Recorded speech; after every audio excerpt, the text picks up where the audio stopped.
Queridos colegas, un saludo para todos y un saludo muy especial para Antonio José Ponte.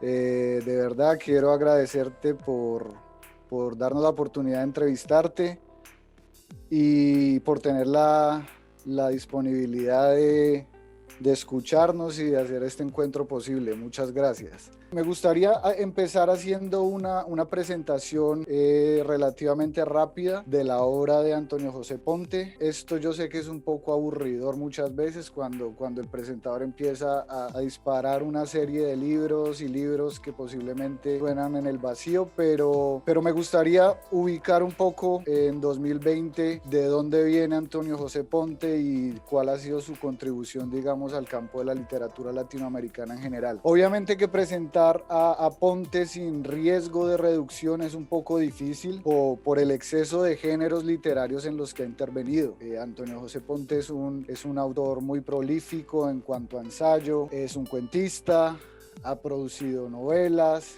es un reseñista intenso, ha sido guionista de películas, es un polemista y trabaja actualmente en el Diario de Cuba, donde cumple una función intensa también como editor, como codirector y en fin. La obra de Ponte inicia a mediados de los 80, o al menos es desde cuando tengo noticia con algunos poemarios en el año 85 más o menos. Sin embargo, es hasta mediados de los 90 en donde ya tenemos una clara prefiguración de su voz como ensayista con el texto famoso hoy, Un seguidor de Montaigne mira La Habana, del año 95. Seguido a eso tiene un texto que es, en mi opinión, fundamental en su obra, Las comidas profundas, del año 97. También en el año 97 hay una compilación de su poesía bajo el título Asiento en las ruinas. Y allí es importante anotar que la asociación entre Ponte y la ruina, o entre Ponte como ruinólogo, viene desde esa época, desde el año 97 y un poco antes. Bueno, después de esto viene el primer libro de cuentos en el 98 que se llama Corazón de Esquitaliets, un texto que compilaba algunos cuentos, pero es, creo yo, a comienzos de siglo donde tenemos una clara aparición de Ponte como narrador, específicamente con el libro de cuentos de todas partes del imperio del año 2000 y la publicación de su primera novela, Contrabando de sombras, en el año 2002. También en el 2002 está la publicación en México de ese libro que entiendo que generó la polémica más intensa que posiblemente llevó a Antonio José Ponte a tener esa visibilidad por fuera, que es el libro Perdido de los Origenistas, que entiendo yo que fue el libro, eh, creo yo que es un libro que trajo para la carrera de Antonio José Ponte muchas gratificaciones y también muchos líos, creo yo. Eh, Luego de eso tenemos La Fiesta Vigilada, que es su obra más mentada, una especie de ensayo, texto, memoria, crónica, publicado por Anagrama en 2007. En 2010 está la publicación de Villamarista en Plata, que es un ensayo de corte mucho más político, más explícita su militancia política desde España, publicado por Colibrí, y es un regreso, digamos, al ensayo desde 2002 a 2010. Y allí tenemos un gran silencio, que es posiblemente uno de los temas que voy a abordar más adelante. Es un silencio de una década, con apariciones normales de algunas reseñas, crónicas y trabajos en revistas, pero digamos un silencio narrativo. Hasta el año 2020, donde aparece La Lengua Suelta, que apareció este año, a comienzos de este año, que es una compilación de dos textos, un texto con un seudónimo de Fermín Gabor y un diccionario de la lengua suelta que añade Antonio José Ponte. Ponte además ha contribuido, como dije, intensamente en varias revistas culturales, muchas de ellas enfáticas o concentradas en Cuba, como La Habana Elegante, Encuentro de la Cultura Cubana. Más adelante tal vez tengamos oportunidad para hablar de tu participación en las revistas. Cuadernos Hispanoamericanos, Letras Libres y por supuesto el Diario de Cuba, donde trabaja actualmente como codirector. Hay que decir que Antonio José Ponte, en mi opinión, ha recibido una atención significativa de la crítica norteamericana y española, y diría yo que esa atención comenzó justamente con el tema de la ruina, sin que sea la ruina el único tema que aparece desglosado en la obra de Antonio José Ponte. Entonces, de nuevo, gracias Ponte por estar aquí. Voy a empezar entonces con la primera pregunta. Y la primera pregunta la quiero enfocar sobre la lengua suelta, sobre este retorno, como lo veo yo. Este retorno narrativo, este retorno ensayístico, polémico. Y me gustaría preguntarte cómo surge la voz de Gabor. ¿En medio de qué tensiones se forjó esta voz? Cabe recordarle al público que esta es una publicación que apareció primero publicado en la Habana Elegante como un seriado, como unas entregas esporádicas de algunas participaciones de Fermín Gabor, y que después aparecen en este libro de 2020 compiladas las 60 entradas de Fermín Gabor. Pero te quiero preguntar por las tensiones en las cuales surgió Fermín Gabor como seudónimo y la consolidación de su voz, especialmente porque me parece a mí que la voz de Gabor, su estilo satírico, su tono político, su tono irónico, va a determinar mucho lo que sería el tono de un texto como La fiesta vigilada.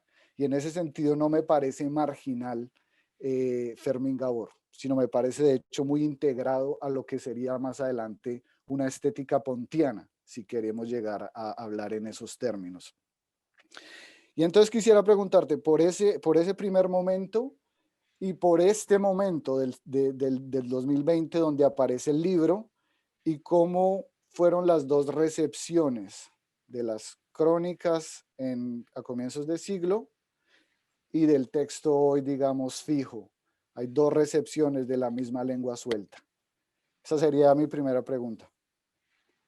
Bueno, muchísimas gracias, Héctor, a ti, a Ingrid, a Santiago, a David, a ustedes por haber propiciado, por estar propiciando esta entrevista. Los textos de Gabor aparecieron en un momento en que personalmente para mí había sido o estaba en proceso de salir, de ser expulsado de la ciudad letrada, como diría Ángel Ramos. Es decir, empezaba un proceso, ya yo sabía que las autoridades estaban viendo de qué modo me echaban de los lugares, de qué modo me cancelaban el espacio público, de qué modo dejaban que yo, me prohibían publicar, me prohibían aparecer en los lugares públicos. Entonces eso de algún modo ya me obligó a estar a la sombra de cierto modo. Luego también es un momento en la política cultural cubana un momento de cambio en el que se trata de incorporar más profundamente la cultura del exilio y que la cultura revolucionaria hecha desde el centro de las instituciones revolucionarias empiecen a administrar también la cultura del exilio, sobre todo de los escritores muertos. Las instituciones cubanas son especialistas en devorar cadáveres, entonces trabajan con un sentido necrófilo muy grande, trabajan con escritores que no puedan protestar también por la adopción que le puedan hacer, ¿no? Entonces empezaron de ese modo la publicidad, la propaganda de las instituciones culturales. En ese momento era que la cultura cubana era una sola, pero era una sola expulsando gente. Y era una sola donde la entrada era muy cuestionada. Y es un momento también empieza la lengua suelta con una feria del libro en Guadalajara, en ocasión de la feria del libro de Guadalajara, México, dedicada a Cuba, a la literatura cubana. Un lugar en el que coinciden la cultura del exilio y la cultura de la isla, la cultura oficial de la isla. Y yo voy a esa feria en una situación muy rara, muy fronteriza, porque voy invitado desde la isla, pero por una editorial mexicana a presentar el libro de un escritor cubano del exilio. Con lo cual yo no voy en la delegación oficial, pero voy desde Cuba y estoy con los exiliados, presentando libros del exiliado, pero no estoy exiliado. Un momento bisagra. En ese momento bisagra, yo me doy cuenta que de todos los manejos políticos y decido escribir satirizar sobre esto. Entonces, lo empiezo a hacer a través de email, de una lista de email, y a través de la computadora de una amiga, porque yo no tenía acceso a internet ni podía hacerlo desde casa. Empiezo a mandarle los textos a una lista de email y luego Francisco Morán en La Habana Elegante me ofrece, bueno, yo se lo cuento porque nadie sabía quién era Fermín Gabor en ese momento. Yo creo que esta es de las primeras veces que estoy diciendo claramente quién era Fermín Gabor. Estoy como Dustin Hoffman en Tutsi bajando la escalera, quitándose la peluca y diciendo quién es Tutsi, ¿no? Entonces Morán me ofrece el espacio de La Habana Elegante y empiezo a hacerlo en La Habana Elegante. Tiene una recepción muy grande en el mundo literario, una recepción muy grande. La gente se lo empieza a leer también como si fueran mensajes en novelas de Agatha Christie. Entonces, la gente lo lee considerando que puede ser el próximo muerto, la próxima víctima.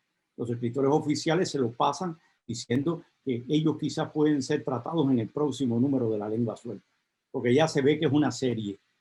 Es decir, hay un serial killer dentro de la literatura cubana y ese serial killer se está ocupando de matar ciertas carreras, cierta obra, cierta proyección política o cierta proyección pública de muchos de ellos. Empieza a ser leído, yo creo que doblemente, así me llegó a mí. Muchos escritores sentían el temor de ser protagonistas de La Lengua Suelta, pero también se sentían halagados. Hay una relación muy rara, un narcisismo criminal, un narcisismo de víctima. Tú sabes que te pueden matar, pero el asesino te está atendiendo. Entonces, esa era la relación más o menos que tenían muchos escritores oficiales cubanos que participaban, eran protagonistas de La Lengua Suelta. Era una especie de crónica de la ciudad letrada, chismosa, con mucha enjundia de la vida privada, sin meterme, hay pocos casos en que Gabor se rebaja a la vida sexual o la vida erótica o la vida íntima de las relaciones amistosas o algo así. Se ocupa de la literatura sobre todo, de lo que hace la literatura. Es un reseñista también. Eso se estuvo escribiendo durante 10 años. Ya yo estaba en España y seguía apareciendo, ya vivía en Madrid y aparecían los últimos, digamos que una mitad está escrita en Cuba, la otra mitad está escrita en España. Para España tuve que hacer lo mismo que Cirilo Villaverde hizo cuando se escribió Cecilia Valdés desde Nueva York, que era preguntar por ciertas confirmaciones a la gente que estaba en la isla, preguntar si tal esquina, dónde estaba tal esquina en La Habana Vieja, las cosas que es un exiliado cuando está lejos del paisaje de la ciudad sobre la que está escribiendo. Pasó el tiempo. Bueno, yo decidí en un momento dado que ya no tenía mucho sentido. Ya yo estaba salido demasiado, me seguía ocupando de la política cultural cubana, como en el libro que tú has citado, como en Villamarista en Plata, pero ya no me podía ocupar tan concienzudamente como Fermín Gabor lo había hecho. Y entonces se acabó, en el número 60 se terminó. Morán, en La Habana Elegante, recibió cartas o mensajes. Yo digo cartas por darle un tono finisecular del siglo XIX y darle una mayor importancia. Emails o llamadas telefónicas diciéndole que dónde estaba Gabor, que qué pasaba con Gabor. La gente extrañaba a Gabor. Pasó el tiempo y un buen día yo empiezo a recibir señales de que había una generación más joven no solo de escritores, con contactos con escritores, pero no filólogos, no graduados de literatura, que se estaban leyendo La lengua suelta y que les parecía actual todavía. Bueno, en primer caso les parecía actual porque estaban vivos casi todos los protagonistas. El mal se aferra a la vida y todavía están vivos muchos de ellos. Son longevos y todavía las situaciones que describía Gabor eran las mismas, más o menos, aproximadamente. Los episodios podían repetirse. Entonces lo estaban leyendo en clave de actualidad todavía y lo estaban leyendo riéndose mucho. Gente que no estudiaba literatura. Eso me fui enterando poco a poco. Y una vez me animó oír oír que había unos lectores. Yo sabía que en algún momento iba a recoger La lengua suelta, pero no pensé que iba a ser tan pronto. Yo decía, bueno, cuando tenga 70 años y ya no se me ocurra nada para escribir, cuando ya la fuerza flaqueen, entonces echo mano a esto y lo redondeo y lo publico. Pero fue antes, me decidí antes. Esto que me dices de que la escritura de Gabor podría estar en otras escrituras, influir en otras escrituras mías, es cierto, yo lo considero así. Y de hecho me ha sido muy útil ahora reunir esto, las lenguas sueltas de Gabor, y escribir un diccionario. Eso pensé, hacer un libro que no fuera a repetir lo mismo, porque lo mismo estaba en internet, no tenía sentido, bueno, tenía sentido, pero no tenía demasiado sentido hacer imprimir algo que podía conseguir leerse en pantalla. Entonces dije, tengo que agregarle algo a esto, y pensé en un diccionario muy breve, y el diccionario se fue haciendo más largo, me tomó meses escribirlo, y más, también mucho más variado en distintos registros. Hay registros de narración, hay registros de ensayo, distintos registros están todos. Y lo junté. Lo junté con miedo de que no funcionara, pero creo que funcionó. Creo que a los lectores le ha funcionado y, y ha servido para hacer un regreso después de mucho tiempo sin escribir, después de mucho tiempo sin publicar, después de mucho tiempo sin publicar. Ha sido esta década en que yo no he sacado libros y he estado escribiendo varios, pero sin terminar ninguno. Y esto fue como una especie de volver atrás para coger impulso, volver a textos escritos y escribir sobre esos textos escritos, reescribir de algún modo, y eso me ha impulsado de nuevo a escribir. Mi segunda pregunta tiene que ver con lo último que estás mencionando, justamente, con esta década, con este silencio que no necesariamente implica no escritura, sino, creo que lo has llamado, alejarse un poco de lo que tú llamas el parque temático de la Guerra Fría para no repetirse como escritor y para no caer tampoco, digamos, en ese juego editorial muy nucleado en España con esa necesidad de leer a Cuba, con la necesidad de leer una Cuba precaria de los 90, en donde muchos autores cubanos, digamos, caen y recaen con la necesidad editorial de ventas. Y en ese sentido a mí me parece muy justo y muy loable esa postura de como escritor decir, decido no ingresar a este marco editorial porque definitivamente estéticamente no tengo algo que proponer en este momento. Pero te quería preguntar entonces en concreto, ese silencio de la década de la que estamos hablando, ese rechazo al mundo editorial, pues plantea una postura intelectual complicada, que es salir, digamos, de escena, salir, digamos, decididamente de escena, y qué implicó para ti, digamos, esa década, ese reto de intelectual de decir, no publico porque no tengo en este momento nada que publicar.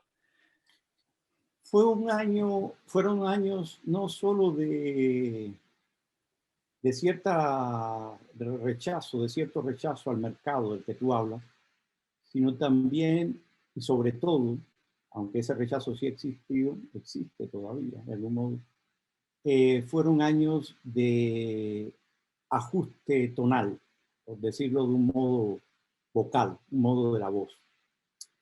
Yo no podía seguir hablando como si estuviera todavía en La Habana, que era lo que estaba tentado uno a repetirse, y no quería entrar en la industria de la nostalgia del exilio, de la literatura del exilio cubano. No quería ser Cabrera Infante, no quería hablar de La Habana perdida, no me interesaba eso.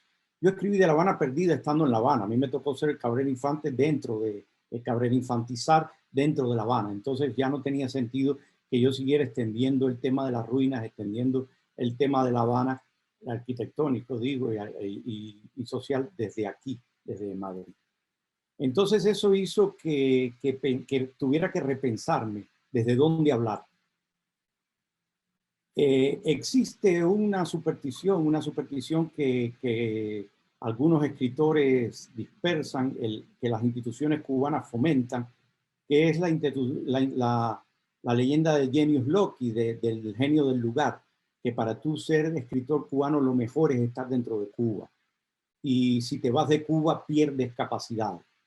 Eso no explica mucha literatura cubana, tendría que explicar a Martí o a Villaverde, que ahorita lo citaba, o a Gastón Vaquero, que se hace mejor poeta aquí en Madrid que lo que había sido en La Habana. Pero es algo que está fomentado, algo que muchos escritores que viven dentro de Cuba lo repiten cuando salen, y que de algún modo yo pude haber sentido también estando dentro de Cuba.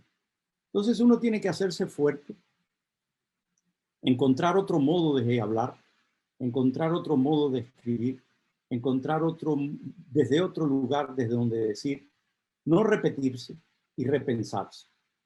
Hay un ejemplo que a mí me encanta, es un ejemplo que está en Los Citas, después lo he encontrado en varios viajeros a la Meca, pero yo lo encontré y es el ejemplo más, en Masa y Poder de Canetti. Canetti habla de cómo en la procesión, en las peregrinaciones a la Meca, los peregrinos llegan a la vista de la Meca, en un valle que hay, una altura desde donde se ve la Kaaba, la Meca, y se detienen durante días, no bajan a la ciudad, no bajan a adorar la Kaaba, esperan hasta que llega un momento en que sienten que es el momento. Se da una señal, las masas corren todos y hay muertos aplastados porque ese tipo, bueno, de eso se trata un poco. Yo he estado estos años mirando la Meca desde una elevación y esperando el momento de echarme a correr. Es algo que uno no sabe a qué obedece, es algo que, digamos, es algo de ave migratoria que tiene uno, que sabe que tiene que irse por la temperatura, pero no sabe cuándo va a arrancar vuelo. Y en este momento, todo este tiempo de espera estuve. No quiere decir que no estuviera trabajando, estaba escribiendo, estaba repensando, estaba reimaginándolo todo, pero mirando la Meca sin bajar, sin echarme a correr hacia ella, ¿no? Entonces, ¿eso qué quiere decir? Que vas a salir del mercado, que no vas a estar en el mercado, que se van a olvidar de ti, que no te van a tener en cuenta, que puede que tus viejos lectores digan, bueno, ya está muerto. No llegó ni a Rimbaud, se cayó la boca y no llegó ni al tobillo de Rimbaud. Entonces, esos son los peligros. Esos peligros uno los sortea. Yo prefería ese peligro al peligro de repetirme, o el peligro de hacer retórica, o el peligro de dar notas en falso, que por eso decía, es una educación tonal. Dar una nota que no sea una nota falsa. Creer la literatura que estoy haciendo, creerme la literatura que estoy haciendo. No por complacer a un grupo de lectores, no por complacer unos tópicos, no por complacer una idea de imagen, de un imaginario que se haya hecho alguien sobre Cuba. Las editoriales españolas, muchas veces cada uno quiere una cacatúa tropical cubana, tener una cacatúa en el catálogo. Entonces, en ese sentido, a mí desde siempre me ha tocado romper un poco esa idea. Cuando salió el primer libro mío de cuentos traducido al inglés en City Lights, las reseñas decían que no parecía un escritor cubano, que parecía un escritor centroeuropeo. Le faltaba color local, evidentemente. No había, entonces, no se correspondía con lo que se habían imaginado ellos de Cuba. Pero la gracia de los escritores no es que se correspondan con el puesto en las Naciones Unidas que tiene cada país, sino que tergiversen ese puesto. De algún modo leemos escritores que tergiversan las literaturas nacionales. Esos son los buenos, los más interesantes, sobre todo los más duraderos, porque uno siempre está preguntándose el enigma, ¿por qué es tan poco, por qué es tan raramente francés Marcel Proust y a la vez tan francés? Por todo lo británico que hay dentro de él, puede ser. Entonces, por todo el Ruskin que tradujo con su madre. Ese tipo de cosas ayudan a el ejemplo de Borges, por ejemplo. Bueno, mi pregunta tiene dos partes. En la primera parte yo voy a acudir un poco a los términos de Teresa Basile, quien probablemente es la persona que mejor conoce tu obra. Y en la segunda parte voy a retomar algunas palabras tuyas. A mí me gustaría que nos contaras qué significó para tu generación la descanonización de Martí, la revalorización de Casal, la desnacionalización de Lezama y la rehabilitación de Piñera. Y la segunda parte, bueno, tú has hablado en varios textos de la necesidad de tomar a Martí a la ligera. En tu ensayo El abrigo de aire, por ejemplo, sugieres releer a Martí en una edición que sea escueta, una antología de bolsillo que permita acercarse a su obra con más desaprensión, sin solemnidad, como sacarlo del mármol. En el mismo ensayo, sostienes que su teatro y su novela son evitables. Una frase que puede ser muy controversial, ¿verdad? Si se tratara entonces de hacer una nueva edición de Martí, de, como dices tú, hincarle el diente por todos los flancos y que salga de allí solo lo que esté vivo, ¿qué textos ponderarías y por qué? Gracias, Ingrid. No sé por dónde empezar. Entramos en el mausoleo, en el panteón de los hombres ilustres. Entonces vamos a ver cómo me muevo en el panteón de los hombres ilustres. Empiezo por la primera pregunta. Digamos, para mi generación, es una generación en las cuales muchas veces en las generaciones son importantes los centenarios que se celebran en el momento de la generación. El caso clave, por ejemplo, la generación del 27 aquí en España, un centenario de Góngora fue clave para la generación del 27. Y me he dado cuenta que en muchos países se repite muchas veces, en muchas generaciones se repite. Quizás cada generación se merece ciertos centenarios. Uh-huh. A nosotros nos tocó el centenario de Martí, de muerte, el de Casal, y el cincuentenario de la revista Orígenes, de la revista de José Lezama Lima dirigiera. Entonces eso fue muy importante. Es importante porque supone un problema, el problema de la conmemoración. ¿Cómo vas a conmemorar este centenario? ¿Qué vas a hacer? ¿Vas a agregarle mármol al mármol? ¿Vas a dinamitar el mármol? ¿Vas a pintar el mármol de colores como estaban pintados muchas estatuas o la mayoría de las estatuas en la Grecia antigua, que ahora las vemos blancas, pero eran un colorín puro? Uno podía entrar al Partenón, el Partenón parecía una jungla de colores. ¿Cómo hacerlo? Entonces, eso supone que esa generación dicte sus preferencias, tienda, reaccione según sus preferencias a esos escritores. Digamos, el centenario de Martí era un centenario oficial, en Cuba iba a ser celebrado. Martí es religión de Estado en Cuba desde el año 59. Era religión de pueblo desde antes, pero religión de Estado desde el 59, con un amago de Fulgencio Batista en el 53 durante el otro centenario, pero no llega las maniobras de apropiación de la dictadura batistiana no son equivalentes a las maniobras de apropiación de la dictadura castrista. Entonces, Martí era alguien al cual para celebrarle el centenario había que discutirlo. Y de ahí vienen muchas de estas frases que tú has citado, y el texto mío, El abrigo de aire, viene de ese momento, del centenario del 95. Era discutírselo al Estado, discutírselo a la maquinaria propagandística estatal, discutirle un Martí, por ejemplo, que del cual escondían su rechazo al marxismo. Martí escribe sobre Marx, sobre las ideas de Marx, con rechazo. Entonces eso estaba negado por el castrismo, por la maquinaria cultural cubana estatal. A su vez, Julián del Casal estaba en las antípodas. Era el modernismo en su costado más femenino, era la homosexualidad, era la cierta despreocupación por la cuestión política cubana, era...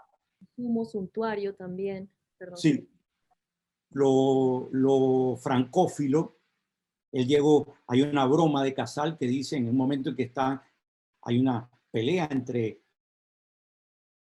en el pensamiento político cubano entre la independencia, irse a guerra abierta contra España o anexionarse a los Estados Unidos. Casal propone, en broma, pero en serio habría que tomárselo en su caso, crear el partido anexionista francés, es decir, anexionar Cuba a Francia. Por, no sé, él haría presidente a cualquiera de los de Leconte de Lisle o alguno de sus lecturas francesas, ¿no? Entonces, el caso de Casal era distinto. En el caso de Casal había que revalorar, y así fue lo que yo hice, la autonomía del escritor frente a la política. Martí es un escritor político y un escritor donde el héroe está unido al autor. Entonces, Casal es el no héroe. Entonces, en ese sentido, propiciable.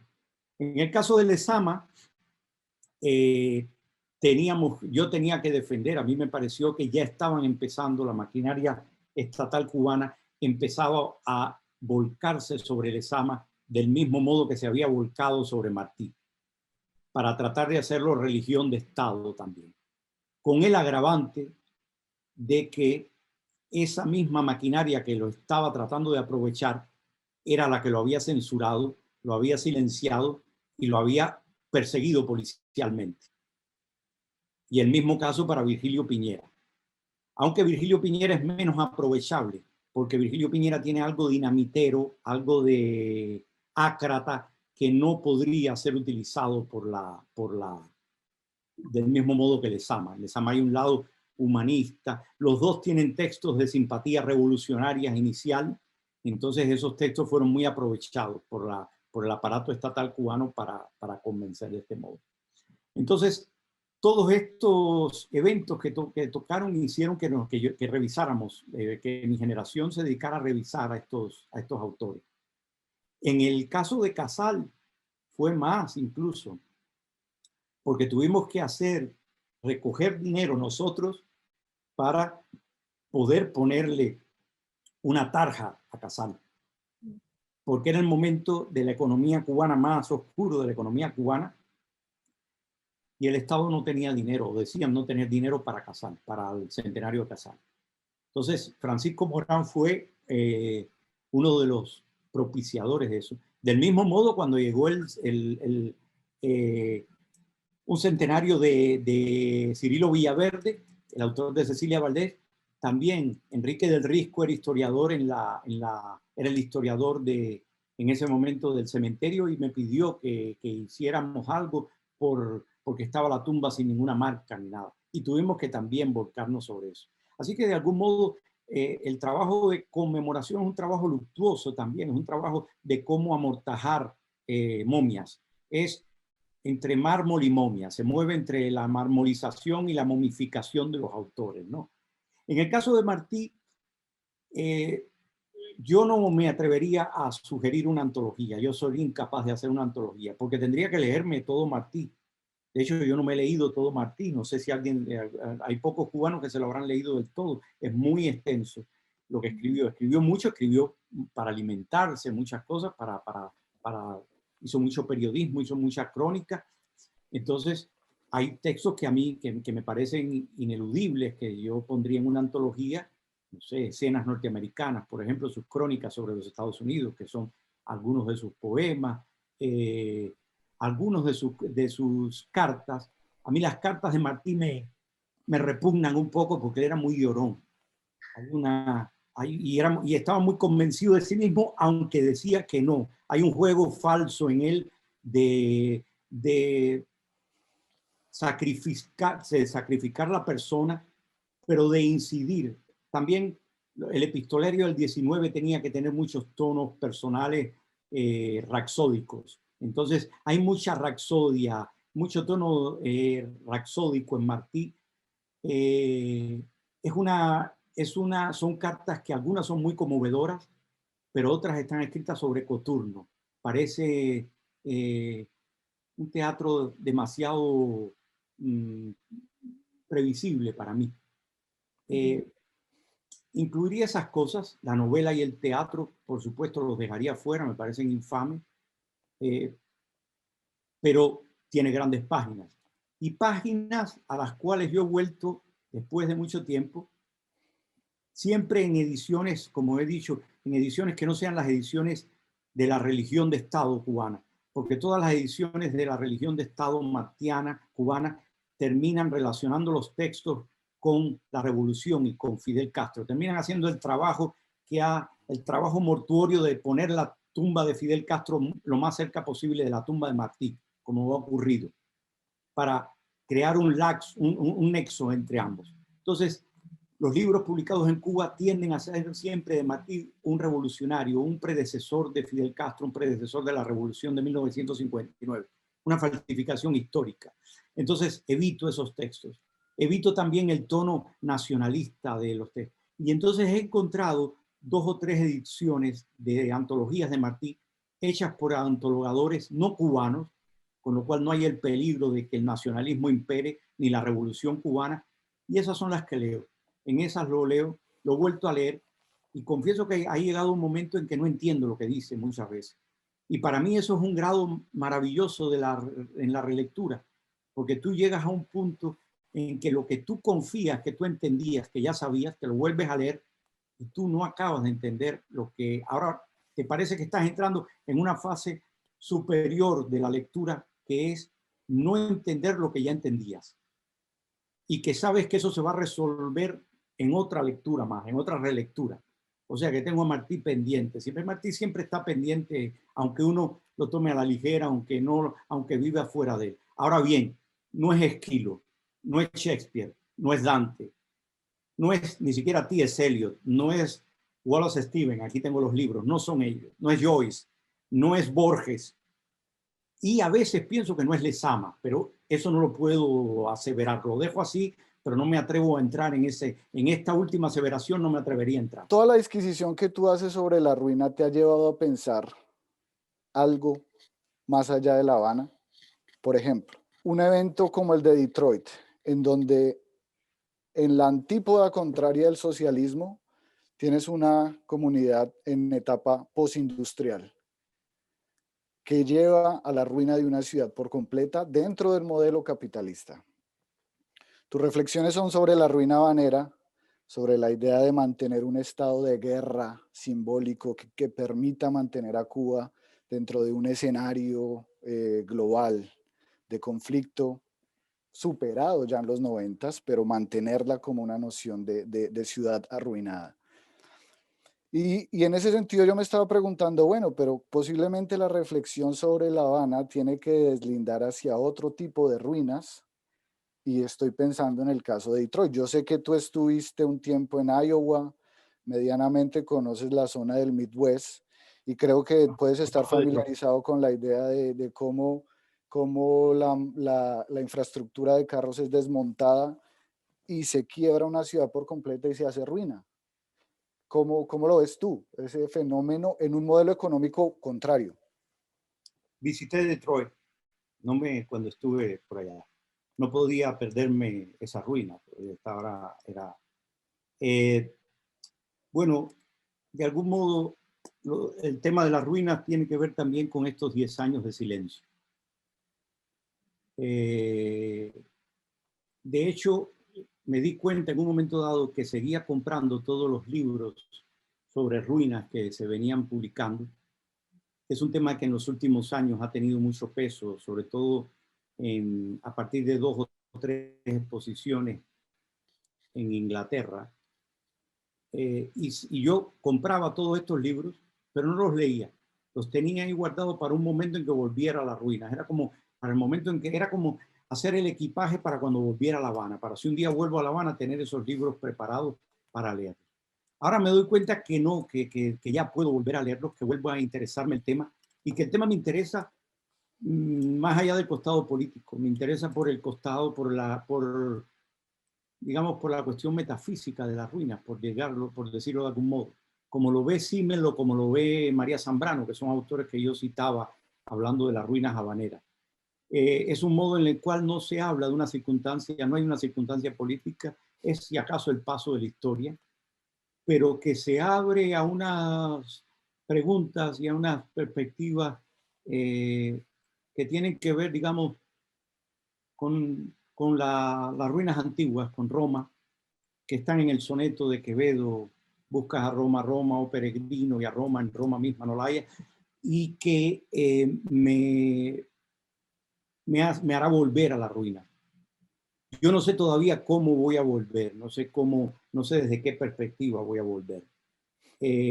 Yo creo que ya dije todo lo que tenía que decir sobre el tema de la ruina cubana, la ruina provocada por la desidia de un régimen.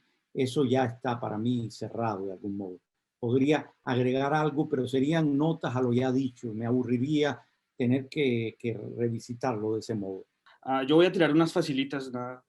Me interesa volver a una obra en particular tuya, que es la novela Contrabando de Sombras, pero más que la novela en sí, las lecturas de las que está hecha, las contaminaciones de las que está hecha esa novela, y en particular es el lugar común, creo, de la crítica de denominarla como una novela gótica, que la crítica habla de Walpole, de Poe, de Kipling, como tus influencias.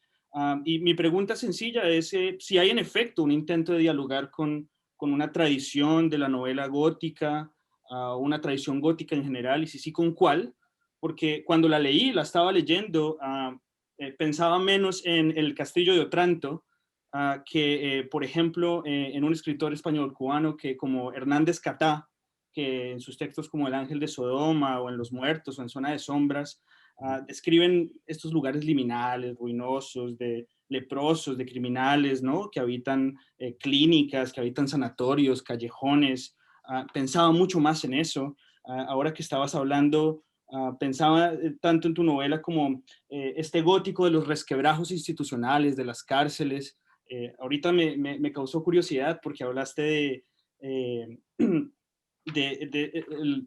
gobierno como especialista en devorar cadáveres, de la tumba de Fidel al lado de la tumba de Martí, todas estas referencias góticas, y tenía la pregunta de si en efecto está ese diálogo con esa tradición, que me parece muy interesante y que incluso la utilizas hablando así con nosotros también. Sí, yo tuve la mejor recepción que tuve de esa novela de Contrabando de Sombras. La tuve me la dio un amigo escritor cuya suegra se había leído la novela y había dicho, entramos en el departamento de lectura de suegras, y la suegra le había dicho que la novela la había mantenido sin dormir, que era una novela terrorífica y que le había dado un miedo tremendo. Me encantó haber dado ese miedo.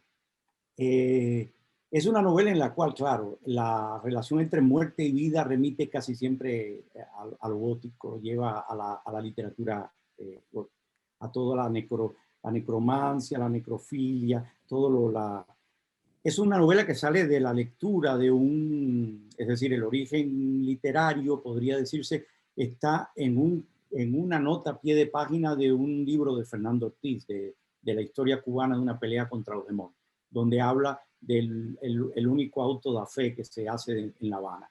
Entonces, por ahí, de algún modo, la comunicación entre los protagonistas actuales que aparecen en la novela, los que están en la actualidad, en la contemporaneidad, y esos enjuiciados por la Inquisición y condenados, la relación, claro, que apunta a una relación de comunicación muerto-vivo en la que ya el telégrafo Morse tiene que ser gótico para conectar esas dos instancias, ¿no?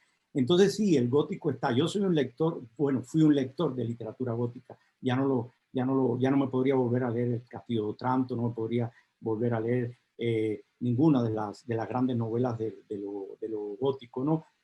Pero sí me encanta el cine de terror, me gusta ver, entonces no creo que sea una novela de terror, no es una novela, sencillamente la suegra de este escritor se asustó demasiado, yo creo, pero estaba en la intención, podría ser terrorífica para algunas personas.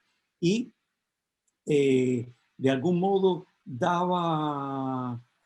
era también un modo, yo creo, mirándolo mucho después, un modo de escaparme de los modos de contar La Habana que estaban siendo utilizados, siendo ofrecidos al mercado en ese momento. Es decir, este es un modo un poco en que hay una Habana que es una Habana que no es la que el turista va a ver. Entonces, de algún modo es un rejuego también mío de irme a un estamento más profundamente literario que la superficie literaria de las transacciones comerciales. Era mi primera entrada en una editorial grande española. Entonces, además la novela fue contratada sin estar escrita. Fue un momento en el cual el mercado hizo operaciones muy... A Cuba fue un agente y se llevó a 11 escritores para representarlos. Y antes del año dejó de representar esos 11 escritores. Pero el asunto era copar el mercado para para no perder oportunidad si había, ¿no? Comprar en subasta el lote completo y después eliminar lo que no sirviera del lote. Ese tipo de operaciones hizo que me pagaran por una novela que no estaba escrita. Me pidieron el título, yo di el título, ese título, pero el título no sabía más o menos tenía intuiciones de lo que vendría. Y lo único para el contrato, y me dijeron, lo único que te pedimos es que nos cambie el título que me gusta. A mí el título ya no me gusta, pero quedó ahí era como la petición editorial, era tener un pie dentro de las editoriales españolas. Y a mí me interesaba entrar dentro de las editoriales, de unas editoriales que no fueran las editoriales cubanas estatales, ¿no? Y me interesaba acceder a un público más grande y me interesaba escribir narrativa, o sea que lo gótico quizás fue una salida para todo eso, para no ser barroco, por decirlo pronto y rápido. Fui gótico para no ser barroco. Entonces, de algún modo, me cambié de estilo para no ser reconocido como papagayo tropical, ¿no? Para hacer más difícil la labor de los ornitólogos que desde las editoriales manejaban eso. Bien, Ponte, quería preguntarte por los apagones como tema. Este es un tema que aparece muy temprano en tu obra, en 1993, en el poema Vidas Paralelas. Es un tema que reaparece en Un seguidor de Monteilmira, La Habana, está en Las comidas profundas, en el cuento Corazón de Esquitalietz es recurrente y llega a ser un tema central de La fiesta vigilada. Te quería entonces preguntar, el apagón como motor narrativo, ¿qué significó no solo para ti, sino para tu generación? En un otro lugar has hablado de cómo se reunían a leer a luz de vela algunos manuscritos y demás. Y entonces siento que allí hay un momentum importante con los apagones noventeros y la literatura. El apagón, para empezar, desacelera la vida.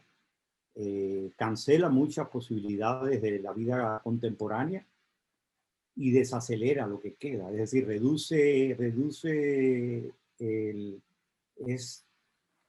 retrasa la historia del bombillo a la vela.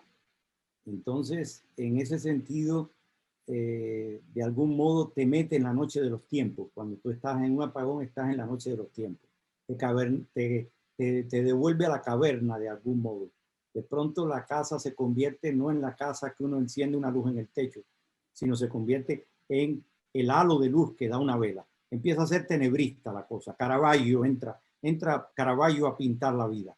Y los temas de Caravaggio son siempre terribles. Los temas de Caravaggio son Judith con una cabeza cortada o Narciso mirándose, de algún modo empieza, hay un trabajo de introspección, el apagón da un trabajo, puede dar un trabajo de introspección, puede dar un trabajo de inmersión en lo terrible también, puede dar un trabajo es el infierno también. Y es también una metáfora evidente que salta a la vista de la incapacidad económica de un gobierno. Es algo que no es solo cubano, los dominicanos saben mucho lo que son apagones, hay mucho, por ejemplo, Rodrigo Blanco Calderón ha escrito en The Night de los mejores apagones de la literatura latinoamericana, en esa novela donde se habla en una pizzería en apagones, empieza de ese modo. Entonces, porque el apagón es una exportación cubana a Venezuela también. Entonces, en ese sentido, el apagón es algo que acompaña a la vida que un régimen le ofrece al pueblo. Es la ineficacia económica en su grado más extremo. Es la ruptura del sistema eléctrico, que es el fluido que mueve una sociedad, es por donde nos movemos todos. Entonces, de algún modo, es un retraso en el tiempo, pero entra también en una zona mítica, entra también en la cual tú empiezas y cambia el trazado de días y noches con los que vivimos. Porque cuando te cae la noche en apagón y tú no tienes ventilador en el trópico, es complicado a la vida. Y comer, y todo cambia. El apagón empieza a dictar el horario, empieza a vivirse según el apagón. Bien. Se mete, es una especie de temporalidad que se mete entre lo amarillo del día y lo negro de la noche. Ahí entra el apagón. Bien. Para cambiarlo todo, para tergiversarlo todo, para tergiversar los trabajos y los días, como diría el título de Síodo. Empieza a cambiarse todo, lo destroza todo. Y literariamente, y yo pienso que cinematográficamente también, o fotográficamente también, da mucho juego el apagón también.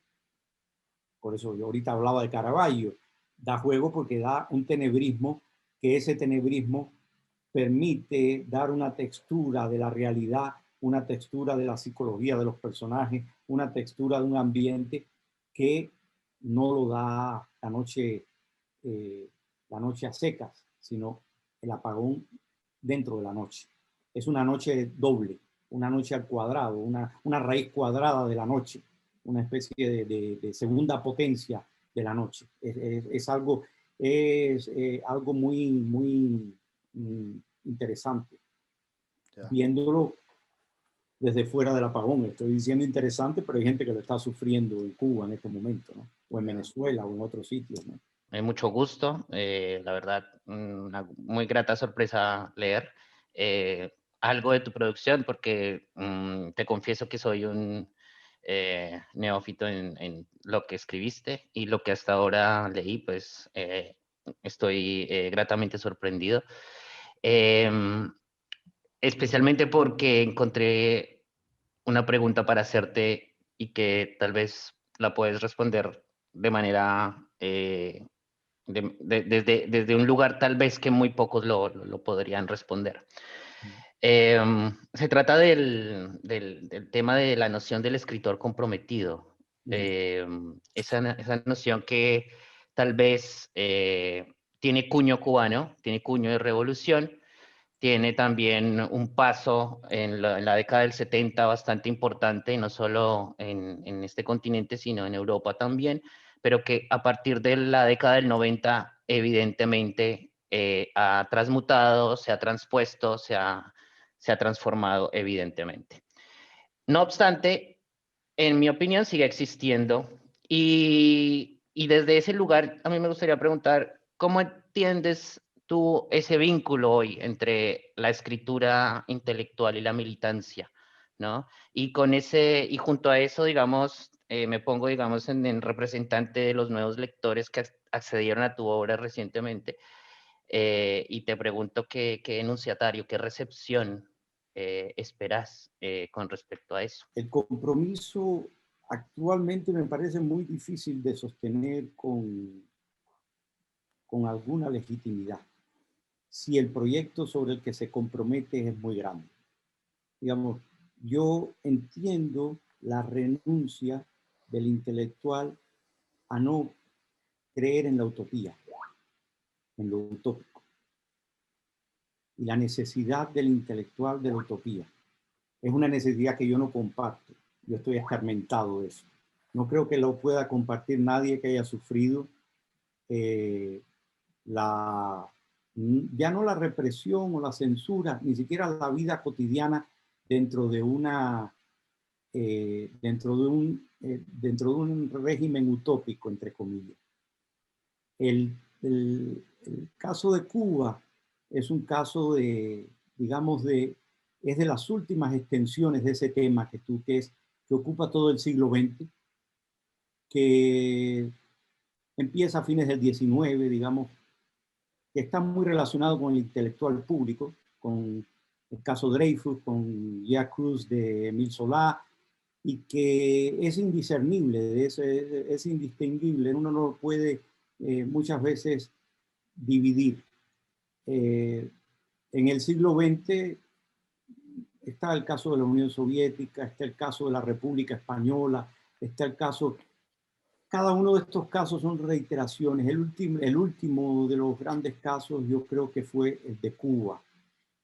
El de Cuba, si pensamos que el bolivarianismo es una extensión de la revolución cubana, y si pensamos que todo lo relativo al ALBA, por ejemplo, es también una extensión de la revolución cubana. Son digamos, desprendimientos, como se diría en el budismo, son desprendimientos, son avatares de la propia revolución cubana. Es muy difícil en este momento conseguir un aparato de utopía tan grande en el cual poner las esperanzas. Yo creo que es una época de mínimos desde hace mucho tiempo ya. Es una época de mínimos para el escritor que quiera comprometerse, para el escritor que quiera encontrar la utopía, sus esperanzas cada vez están en valores más pequeños, en regiones más pequeñas del pensamiento, en regiones más pequeñas de la imaginación también, porque esto forma parte del imaginario literario también, el imaginario político. Entonces es muy difícil ahora sostener con credibilidad una utopía que sea demasiado grande. Las utopías se han ido haciendo cada vez más pequeñitas. Entonces, yo no creo en un escritor que viva activamente una utopía grande ahora en este momento. ¿Qué queda? Queda la nostalgia por esas utopías. Queda la nostalgia, digamos, yo el otro día estaba viendo un documental sobre la casa de Richard Rogers, el arquitecto, la casa de él en Londres. Y me fijo de pronto que había un gran cuadro, uno de los Warhol de Mao, de los Mao, de la serie de Mao Zedong de Warhol. Y pensé, curiosamente, ¿cómo puede alguien tener un cuadro de Mao colgado en su casa, aunque sea un retrato de Andy Warhol? ¿Por qué no tiene uno de Hitler igual? ¿Cómo puede hacerse? Entonces, ese tipo de rejuego todavía es permisible. Warhol creía que estaba pintando a alguien que no era tan execrable como Mao. Richard Rogers colecciona el Mao pintado por Warhol. Y a mí esta es una inquietud que me salta ahora. Ya yo había visto reproducido muchas veces ese Mao, y a lo mejor lo he visto en alguno de los museos donde he visto Warhol, pero nunca me había sobresaltado de ese modo. ¿Cómo puede alguien tener en la sala de su casa colgado el retrato repetido y coloreado, multicoloreado de un asesino como Mao Zedong? Bueno, por la nostalgia de la utopía, porque Mao representa la utopía parisina del 68, porque Mao está en mucho del pensamiento francés, de los grandes pensadores franceses de la segunda mitad del siglo XX. Entonces, en ese sentido, queda nostalgia por la utopía. Queda la nostalgia de Guevara, queda la nostalgia de tanta gente. Fidel Castro es más difícil de administrar porque envejeció mucho. Se puso gaga ante la cámara. Es decir, ¿qué pasó con Baby Jane? Se convirtió en John Crawford y Bette Davis. Ya era muy viejo ya para seguir actuando. Entonces es una especie de parodia lo que uno vio al final de Fidel Castro. Entonces en ese sentido Fidel Castro es menos administrable. Pero sigue la nostalgia, es decir, Cuba sigue siendo, en ese sentido yo hablaba del parque, y otros han hablado del parque temático de la Guerra Fría, porque sigue habiendo, cuando ya la Revolución Cubana no representa nada para mucha gente, el antiyanquismo de la Revolución Cubana representa para mucha gente. Y entonces van no a ver Cuba, les importa poco el sacrificio de millones de cubanos, lo que haya que sacrificar en vidas. Lo que les interesa es la oposición contra Estados Unidos, contra Washington, que Cuba representa o representó, sin darse cuenta también del trasfondo enormemente tremendo de este vals de la bella y la bestia que existe entre Cuba y Estados Unidos desde hace 60 años, ¿no? Entonces, en ese sentido, pensar ahora en una utopía en grande como la hubo, pensar, digamos, para hablar en cine, en una superproducción, no se puede hacer superproducción ahora.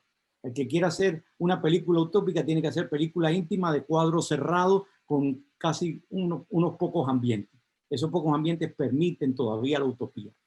Y lo que se hace es trasladar la acentuación de la palabra utopía, la traslada, la vas moviendo. De algún modo es como el juego de la pelotica del karaoke dentro del acento de IA va cambiando así y la gente se va entreteniendo en eso, porque es un tiempo muy malo para pensamiento utópico ahora, ¿no? De hecho, es un tiempo en que si pensamos es una encerrona, estamos en una encerrona total, una encerrona de la lógica histórica y de la lógica económica y de la lógica política. Y lo del COVID es ya la exacerbación de todo esto, pero estamos en lo que nos prometieron de que lo que nos prometió el marxismo no existe, lo que nos prometió el liberalismo no existe.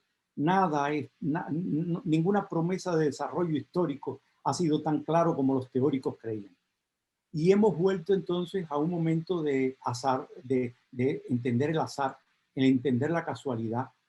Y ese momento ha coincidido ahora con la epidemia. La plaga es un momento tremendo, porque estamos en un tiempo bíblico casi, en el cual pensamos todo, estamos en las manos del destino, en las manos de Dios, en las manos del azar, de la diosa fortuna. La utopía está ahora en unas horas sumamente bajas. Gracias. Porque cuando uno piensa, por ejemplo, en los 80, final, en Marshall Berman, por ejemplo, que pensaban micropolíticas, pensaban lo barrial, eso ya no existe. De hecho, Estados Unidos está atravesando una situación terrible, la izquierda norteamericana, por ese pensamiento exacerbado. Entonces, hay un momento para la utopía bastante complicado. Yo, de algún modo, doy las gracias por venir de la utopía, no de ir hacia la utopía, porque no me voy a entretener ya no voy a engolosinar mi pensamiento en esas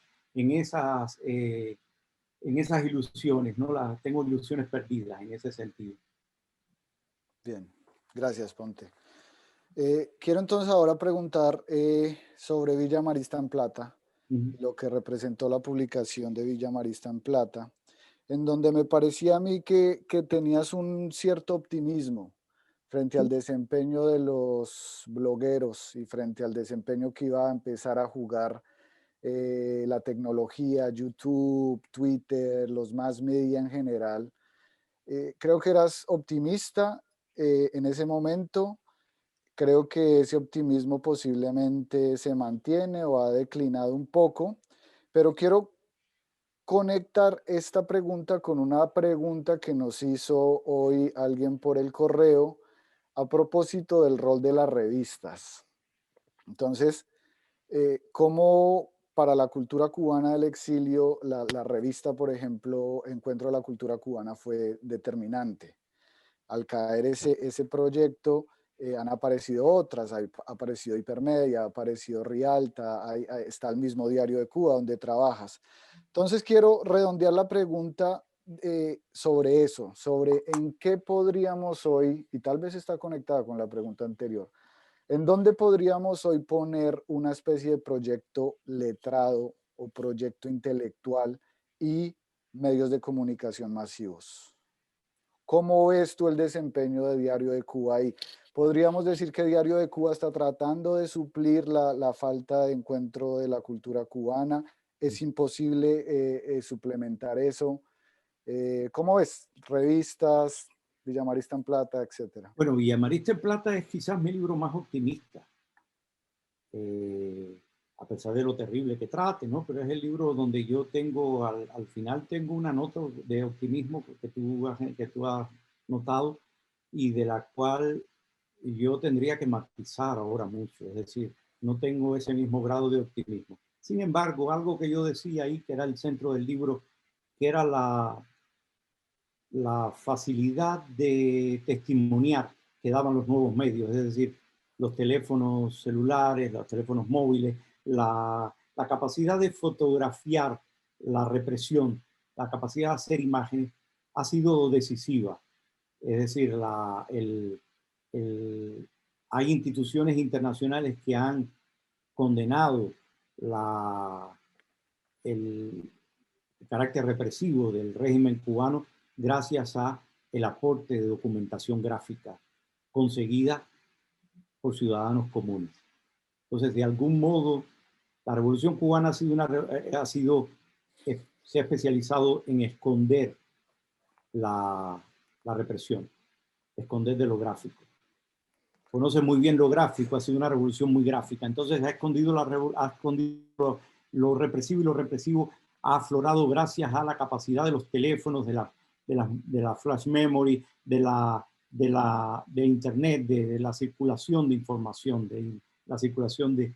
Eso ha hecho que se haya hecho más visible para mucha gente el efecto el verdadero rostro de la revolución, ¿no? Entonces, por ese lado no tengo que escarmentar mi optimismo. Escarmiento mi optimismo en el sentido de los blogueros. Los blogueros no representaron después lo que yo pensé. Pero sí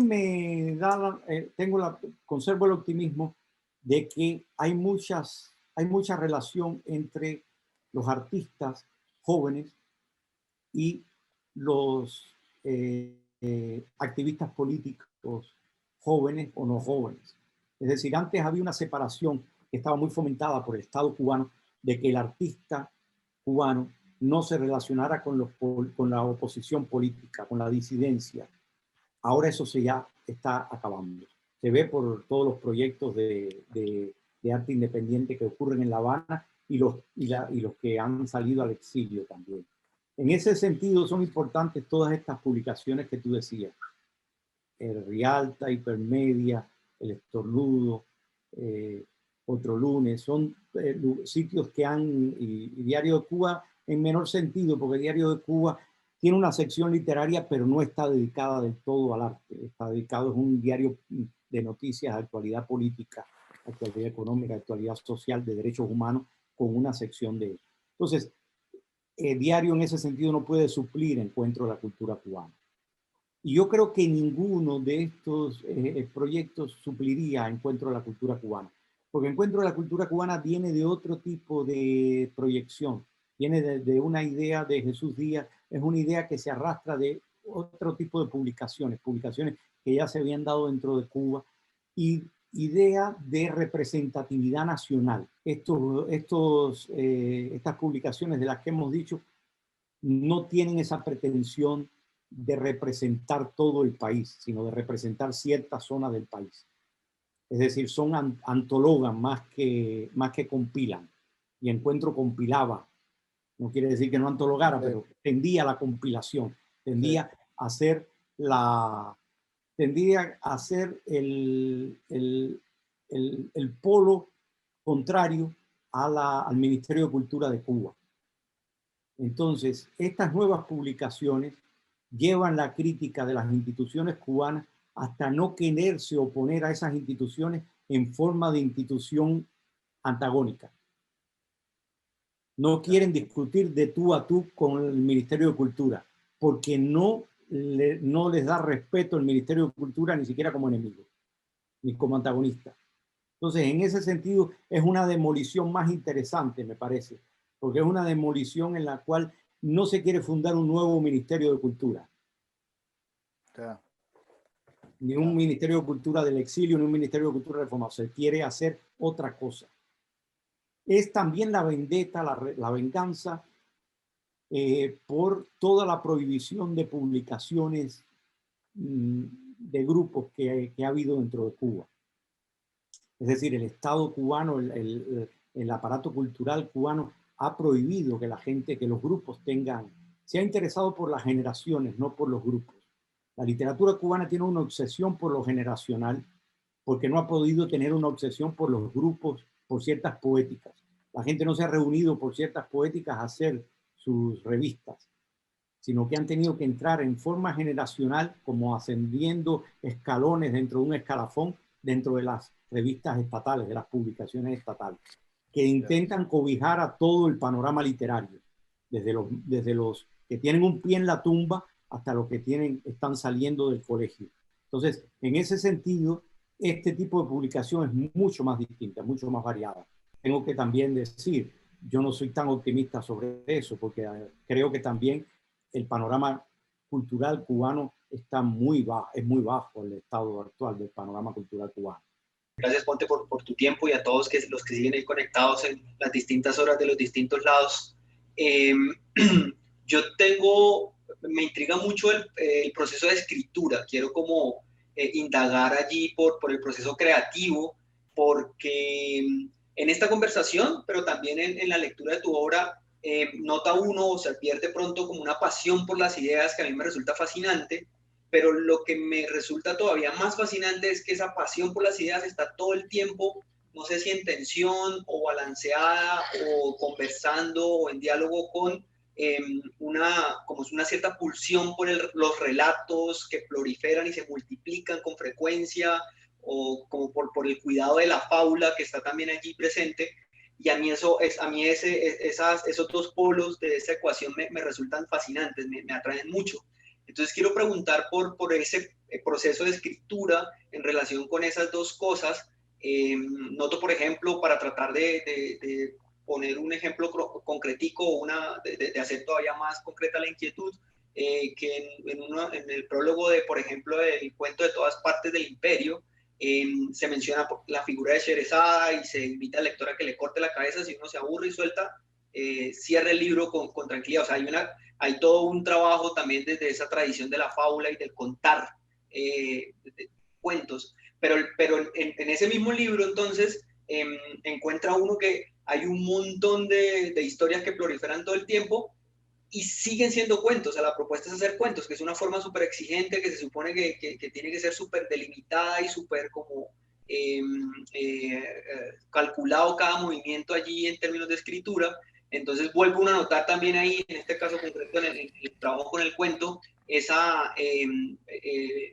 trabajo con la fábula, que parece también como resultado de una reflexión, una serie de ideas que están circulando todo el tiempo. Entonces me interesa saber cómo es tu proceso de escritura ahí, cómo es ese trabajo ya sentado escribiendo, cómo de pronto ha cambiado quizá ese trabajo a lo largo del tiempo.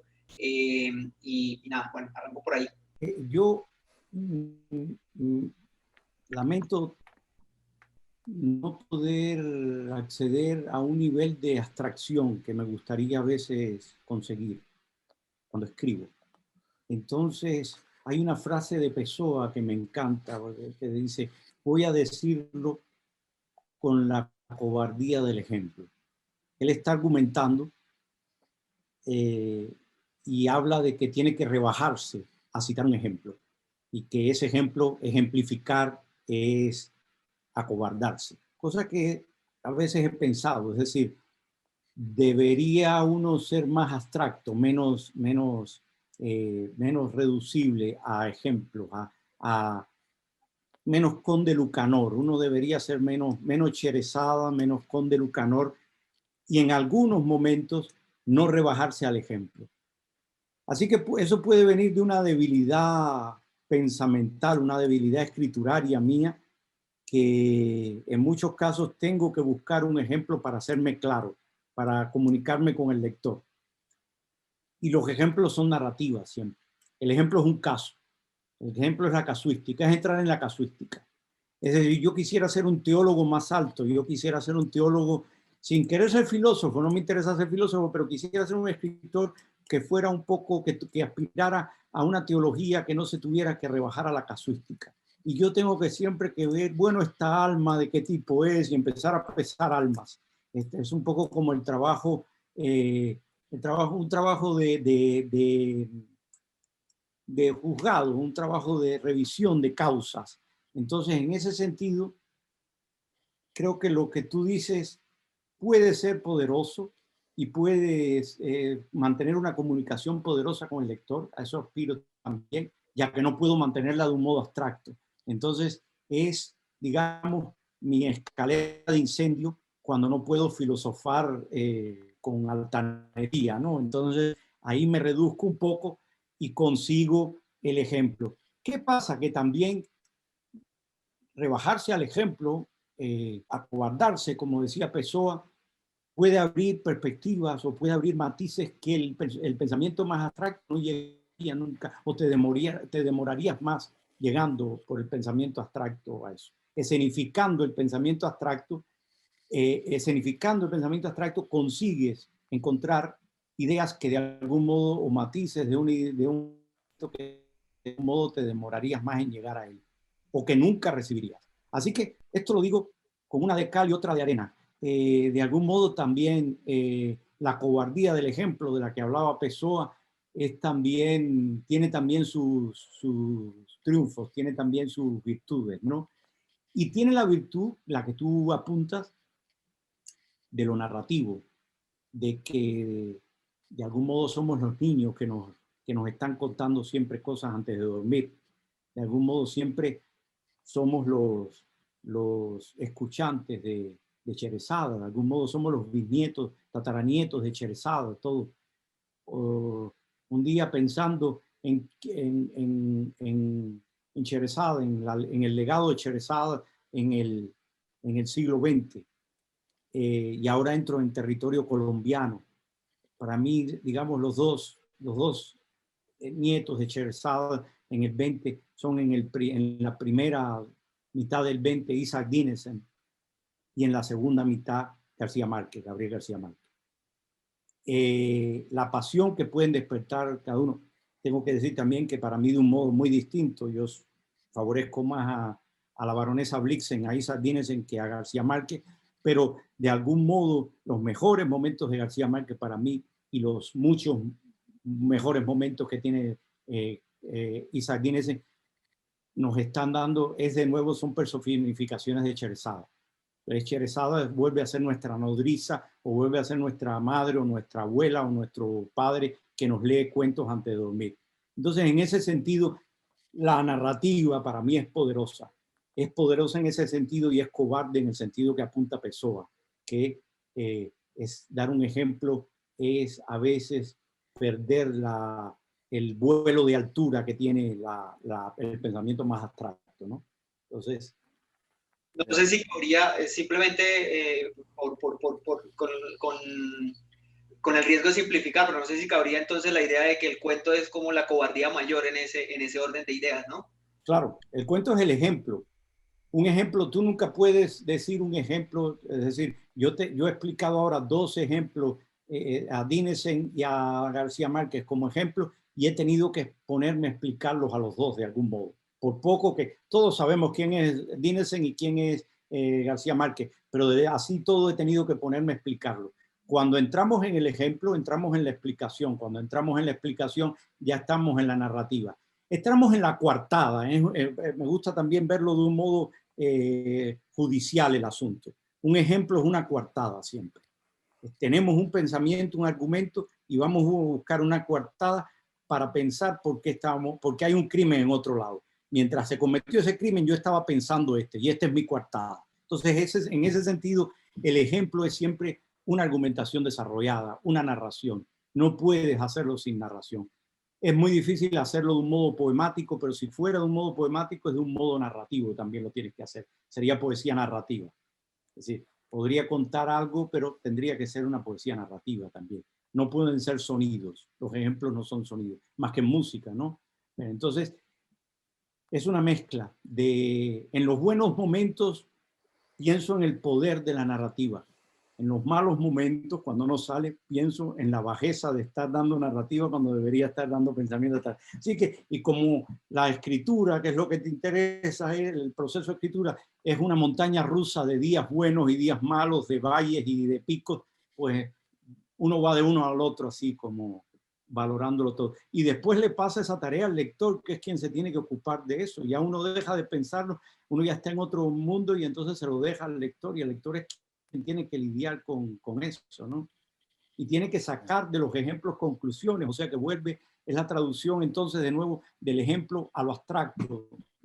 Es en ese sentido compensatorio para el escritor. Mi última pregunta justamente está conectada un poco con lo que te preguntaba Oscar, y es ¿para dónde va tu obra?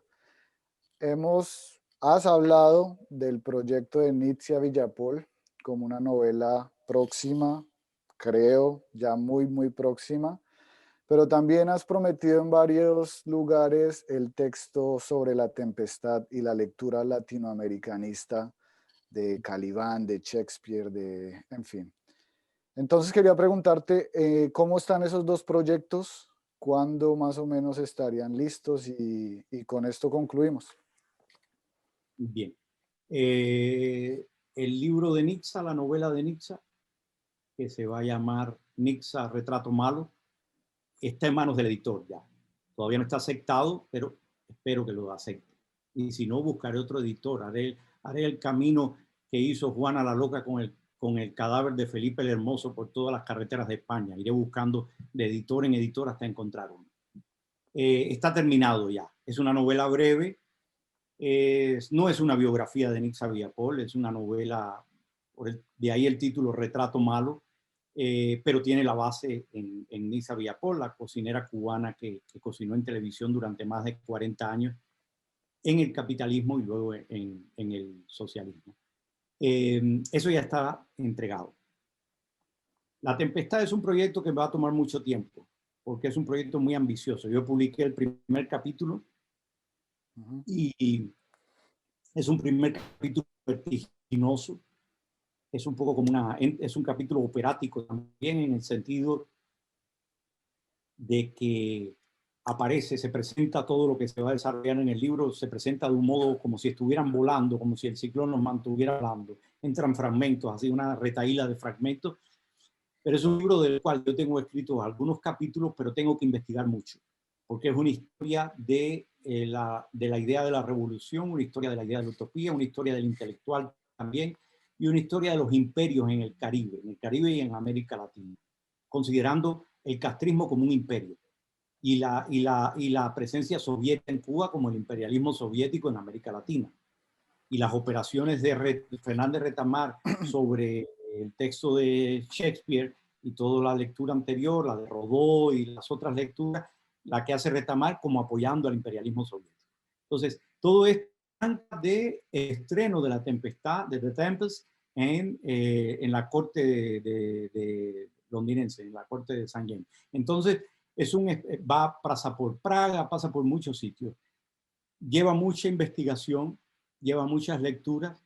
Yo lo he hecho, lo voy haciendo, voy adelantando capítulos no en orden numérico, sino no en orden sucesivo, sino lo voy adelantando, y yo me demorará 10 o 15 años quizás. Wow. El libro me va a coger ya mayorcito cuando lo termine, pero mientras tanto voy a ir haciendo otros libros. Es decir, ahora empiezo a trabajar en un libro sobre Virgilio Piñera, Lezama Lima, Eberto Padilla y Fidel Castro. Es el próximo libro. Tiene que ver con el momento del diálogo de Virgilio Piñera con Fidel Castro en la Biblioteca Nacional, en que Piñera le cuenta que tiene miedo. Tiene que ver con el discurso de autoinculpación de Padilla en la UNIAC, y tiene que ver con el castigo de todos ellos. Ahí es muy curioso, tú narrativizaste eso ya, como Fidel pone por encima de todo, pone el arma, y en medio de eso se da el debate, con arma por medio. Sí. Y ahora existe la ventaja de que dentro de muy poco tiempo va a salir de las oscuras manos del olvido, como diría Quevedo y Eliseo Diego a través de Quevedo, y Quevedo a través de Eliseo Diego, va a salir la filmación del discurso de autoinculpación de Padilla. Existe, está fuera de Cuba y se va a ver en algún momento. Entonces, eso hace que ese documento sea mucho más interesante. Y a mí me interesa la relación entre ambos episodios, es decir, el diálogo en el que Piñera en el año 1961 cuenta que tiene miedo, se lo está contando a Fidel Castro. Fidel Castro empieza a interrogar a Piñera preguntándole quién ha dicho que el Estado va a ocuparse de la cultura. Empieza un diálogo policial, judicial, en el que Fidel le pide a Piñera que denuncie quiénes son los que lo hacen. Piñera se escabulle como puede, kafkianamente, como una figurita kafkiana, se escabulle. En el caso de Padilla, una década después, en el caso de Padilla es un mismo diálogo, pero un diálogo en el que la figura del acusador ya no está presente. El acusado habla por el acusador, habla con la lengua del acusador. E incluso está la teoría dicha por Padilla de que él quiso convertir aquello en un proceso, un remedio de los procesos de Moscú para denunciarlo. Entonces, todo esto me interesa como el teatro del poder, la teatralización del poder, porque me interesa Virgilio Piñera se levanta como autor teatral a decir que tiene miedo. Esto forma parte de la poética de Virgilio Piñera. Piñera, toda su obra es las relaciones de poder. Entonces, Piñera lo está. ¿Por qué, parte de esta interrogante, por qué de todos los escritores cubanos es Piñera el que se levanta y dice que tiene miedo? Porque formaba parte de su poética. Ningún otro escritor cubano tiene el miedo, la autoridad, el poder, lo kafkiano. La carta al padre de Kafka está dentro de su literatura como en Piñera. Piñera se levanta por una necesidad poética a decir eso a Fidel Castro. Y Fidel Castro, a su vez, me interesa como figura de dramaturgo también. Me interesa su puesta en escena, que siempre la puesta en escena del Moncada, del juicio en Moncada, la puesta en escena unos meses antes de ese diálogo con Piñera, del interrogatorio de la Brigada 2506, los que han invadido la bahía de Cochinos. Es decir, el juicio como teatro. Entonces, y Padilla es el juicio como teatro. Es lo teatralizado de la... Padilla es... si von Clausewitz decía que la diplomacia era la guerra era la de continuación de la diplomacia por otros medios, el momento de Berto Padilla es la continuación de la tortura a través de lo teatral. Es decir, él sigue hablando por la voz de Villamarista habla por él, la voz del represor, del centro de represión, del centro de tortura. Entonces ese va a ser el libro próximo, ya dando el de Nixa. Tengo poemas que tengo que sentarme a ordenar y tengo cuentos que tengo que sentarme a ordenar. Pero esas son misceláneas. Uno siempre piensa en los libros más rotundos. Si llevé 10 años sin publicar, ahora tengo que crear obuses para incidir en el lector. No puedo todavía. Lo misceláneo vendrá después. Habrá tiempo por después para eso. Ya. Ponte, muchas gracias, de verdad. Gracias a Un todos. encuentro muy chévere.